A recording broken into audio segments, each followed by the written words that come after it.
book of Mark, chapter 11.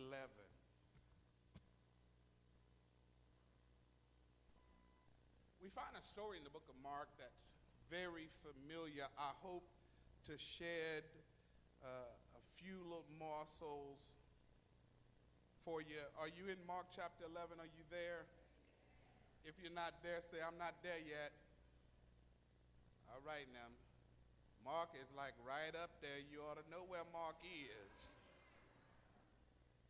If you don't hurry up and get there, you better get in Sunday school or some kind of training now. All right, I'm about ready to start. Mark chapter 11, verse 20. We're going to read from 20 to 26.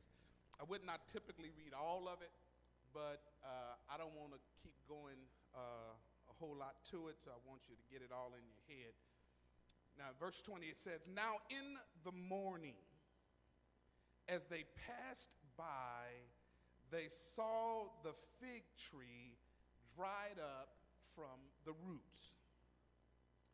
And Peter, remembering, said to him, Rabbi, look, the fig tree which you cursed has withered away. So Jesus answered and said to them, Have faith in God. For assuredly I say unto you, whosoever shall say to this mountain, Be thou removed, and be cast into the sea, and not doubt in his heart, but shall believe that those things which he has says will be done or shall come to pass. I think the King James Version says, he shall have whatsoever he says. Therefore I say to you, whatever things you ask when you pray, what do you need to do? Believe that ye receive them, and ye shall have them. You know what? I was going to go to 26, but I think I'm going to stop right there. I want to talk about, now I'm going to take you on a story. That's my preaching style. I'm going to take you on a story, and so I want you to follow. Have a seat. Go on and sit down. I want to talk about releasing your faith to move your mountains.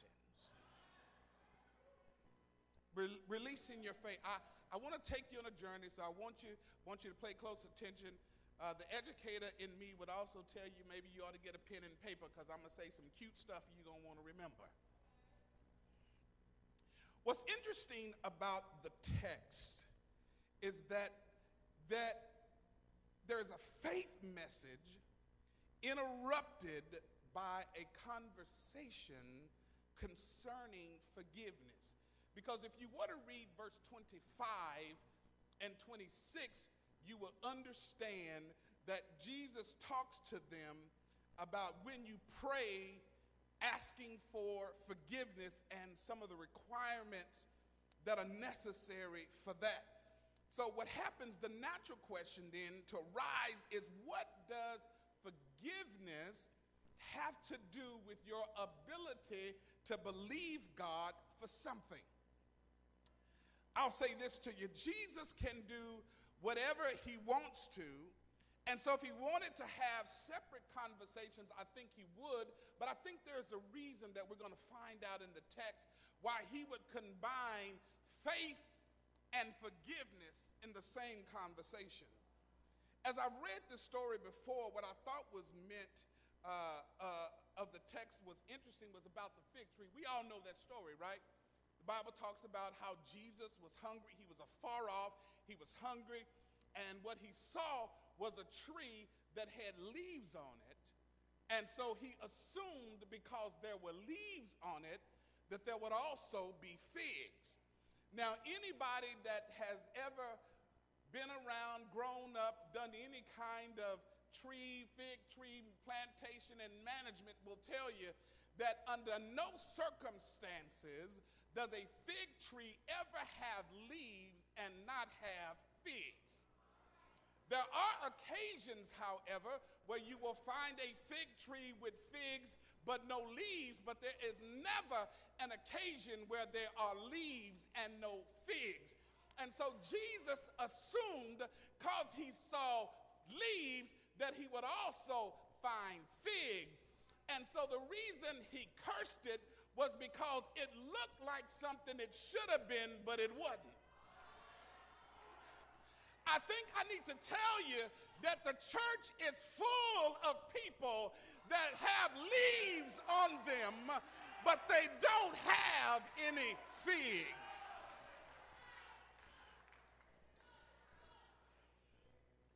I believe, I ain't meddling with nobody. Maybe it don't happen in Georgia. Maybe it's just in Texas. I don't know. I believe that it's important for him to deal with the obvious fig tree encounter that Peter brings up an interesting conversation.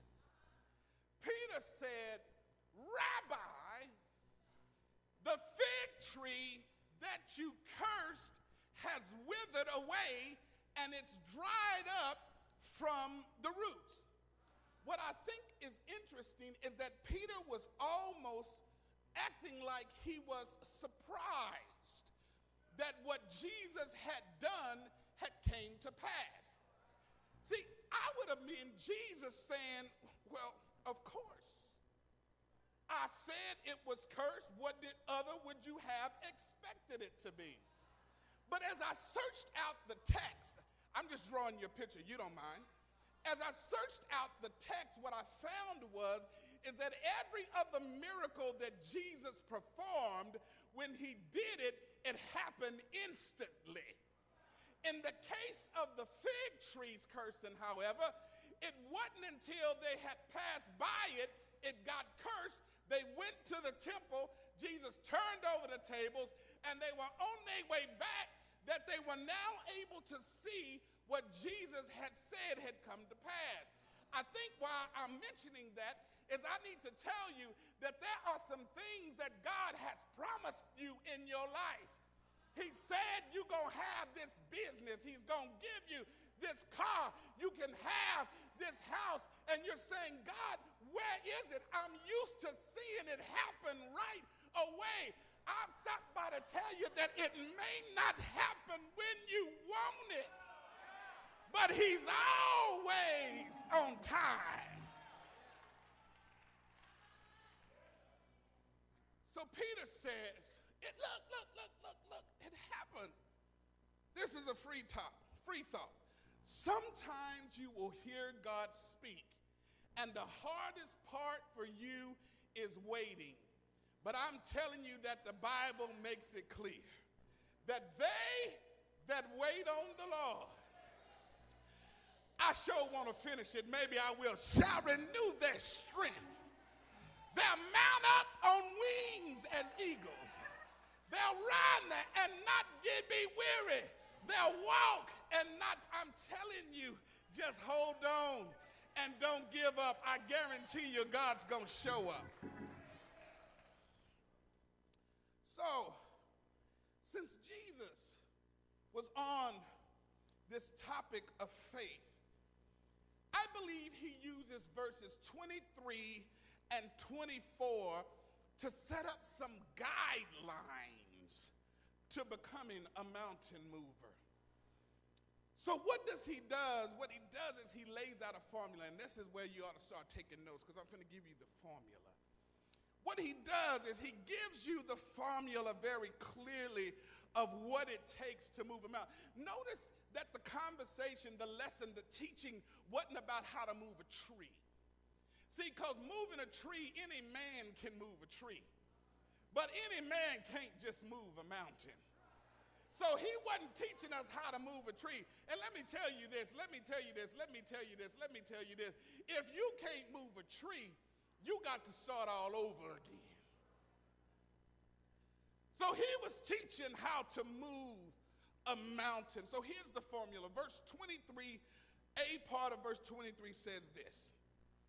It says, for assuredly I say unto you, whosoever shall say unto this mountain, be thou removed and be thou cast into the sea.